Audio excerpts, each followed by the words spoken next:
The Disney Afternoon Collection, a bunch of games from the 80s and 90s all starring anthropomorphic animals that people used to love, but then they were forgotten. Until now. So, the only way to review a collection of games is to talk about each game individually, give some vague summary at the end about which is best, and then lock myself in a dark room and contemplate my mortality. Okay, let's talk about Ducktales. This is probably the most well-known game on the list. In fact, it's so well-known that it got a remaster in 2013, which was sweet. But the original is fun too. You go to exotic places, collect money, hit things that are less fortunate than yourself. It's basically a standard rich arsehole simulator. The gameplay and presentation are pretty good for 1989, but what really stands out here is the amazing music. Of course, the Ducktales theme song is absolutely banging, but the music for the individual stages is really good too. They're all fun and catchy, but the best one by far is the theme song for the Moon stage. I mean, you know what? That shit is so good. We're just gonna listen to it. We're just gonna sit here and listen to it for a little bit. Just, oh, it's so good. Oh, it's sublime. Oh, it's the remastered version now. This is even better.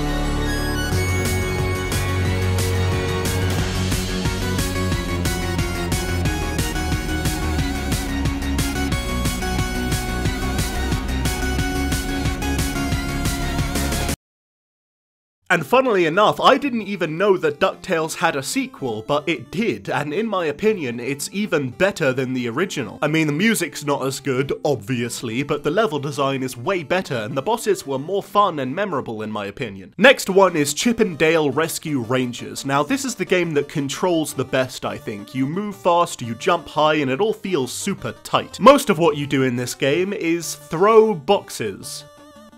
Just a whole lot of throwing boxes. You throw boxes at robot mice, you throw boxes at tennis kangaroos, you throw a lot of boxes. And it's all a lot of fun, especially the boss fights, which were the highlights of both the first and the second game. Oh yeah, Rescue Rangers had a sequel too.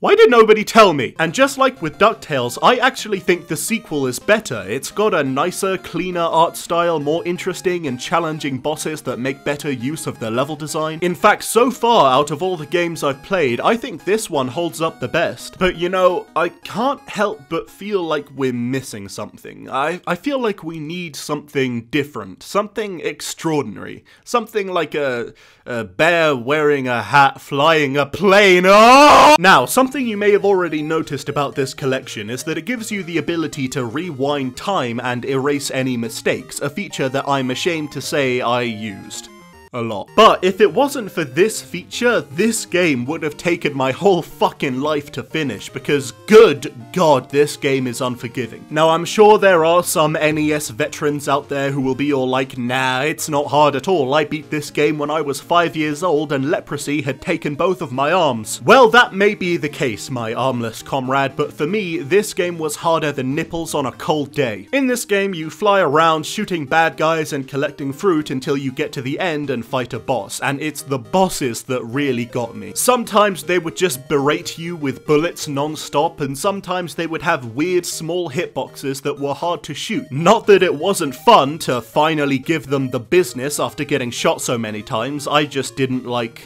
well, getting shot. So that leaves us with our last game on the list, Darkwing Duck, a game based on a show that, in my opinion, has just as good of a theme song as Ducktales. I mean, listen, it's dead.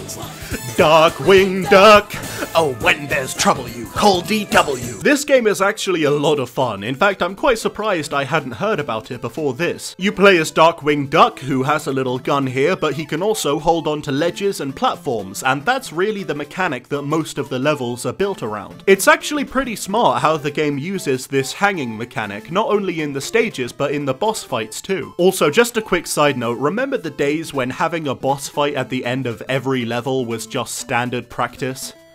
What the fuck happened to those days? Anyway, there's really not much else to say about these games. They're all fun and charming in their own ways, and even though they're all older than Dick Van Dyke, they all hold up pretty well. As for which one was best, well, personally, I'd say I had the most fun with Rescue Rangers 2, but that's just what I think. And hey, you know what they say, you can't put a price on nostalgia.